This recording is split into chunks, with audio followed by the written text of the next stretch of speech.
Recently, while engaged in a research project collecting the testimony of survivors who claim to have visited hell, I became familiar with the work of this man, and, by association, this man. I knew that some witnesses remembered Satan's throne as being a pyramid, and that pyramids on earth were often thought to represent entrances to hell. There is, of course, this recent discovery.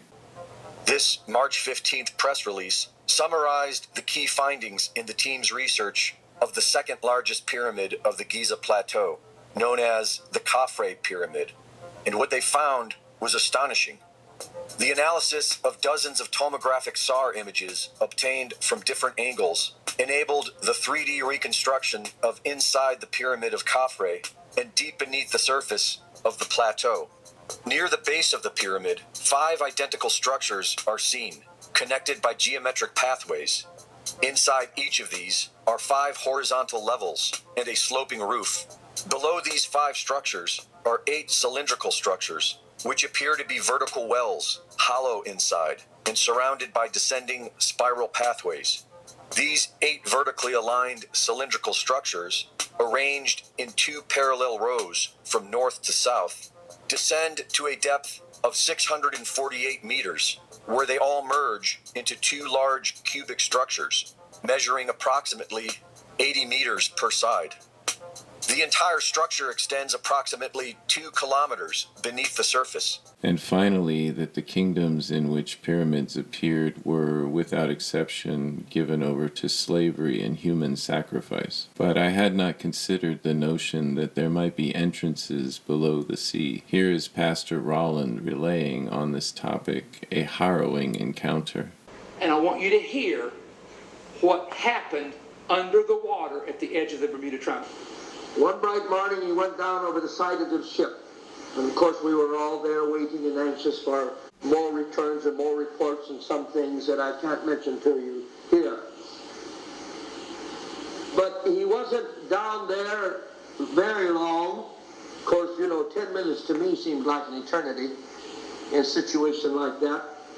When all of a sudden, he signaled to come up.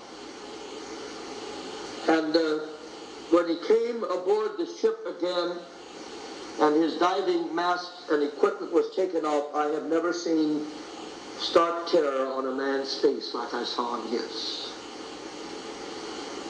It was in its 90s there on the island, off the coast. But Jacques trembled and shook and chilled as if it was in sub-zero weather. Wrapping him in blankets and trying to get him settled down. He would not say anything for a long time except this: I will never go down there again. And this is in his broken French. I will never go down there again.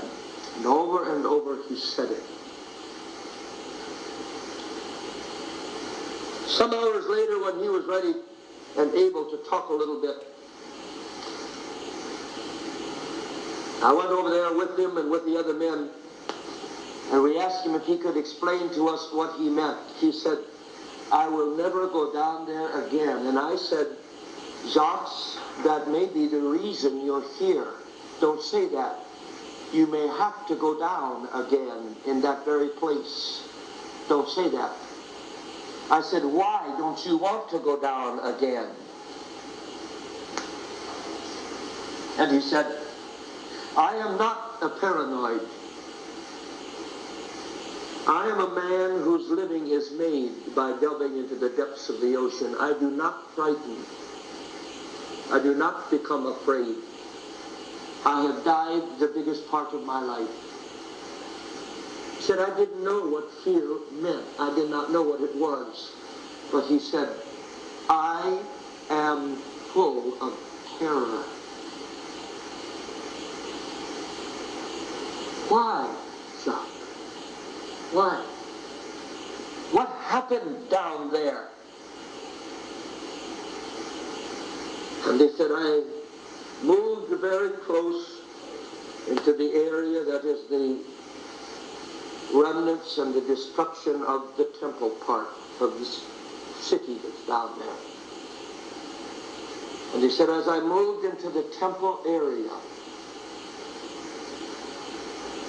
he said there was something that hit me, some force that came at me, and he said, suddenly I heard what terrorized me. And he said, below the sand, I heard the dragging of what sounded like chains, and the most terrible moaning and wailing, unnatural moaning that I ever have heard in my life. And he said, full of terror, I began to fight my way up immediately and signal to be pulled out of there.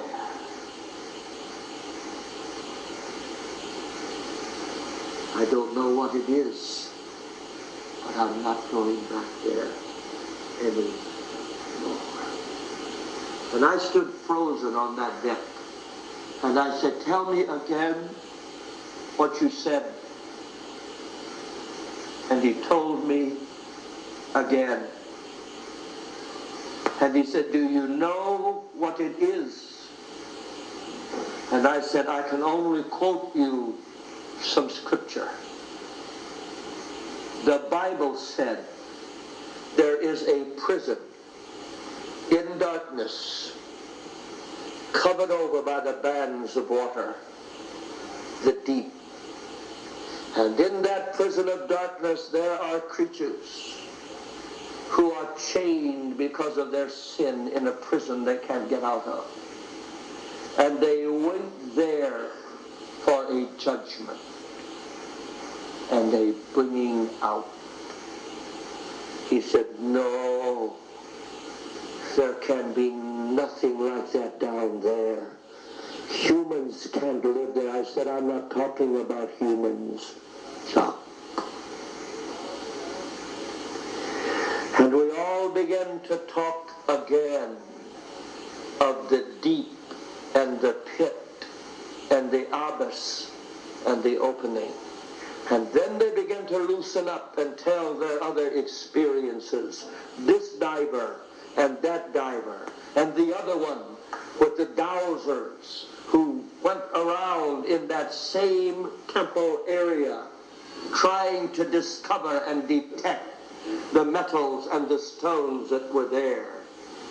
And we discovered in putting the story together that there are 7 spots around that temple area that provoke the same reaction in a perfect circle of 7. That dowser just went completely crazy in the hands of the divers. When they went over that spot, the divers would buckle and their knees would fold up underneath them. And they would feel a strong pulling and their flesh would creep. And they would call it the worst vibes that we ever felt in our life. With the sonar, we discovered these 7 spots to be huge, perhaps 40 feet to 60 feet tall, carved basalt idols.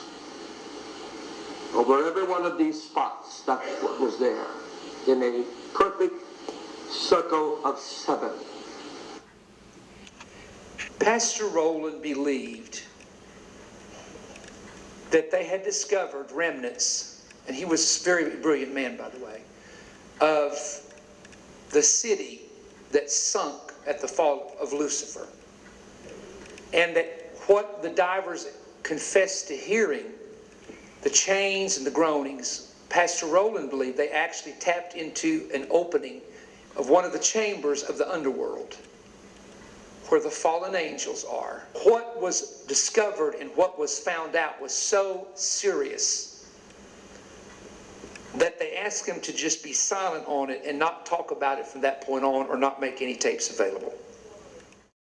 For Brandish Productions, this is Daddy Brandish.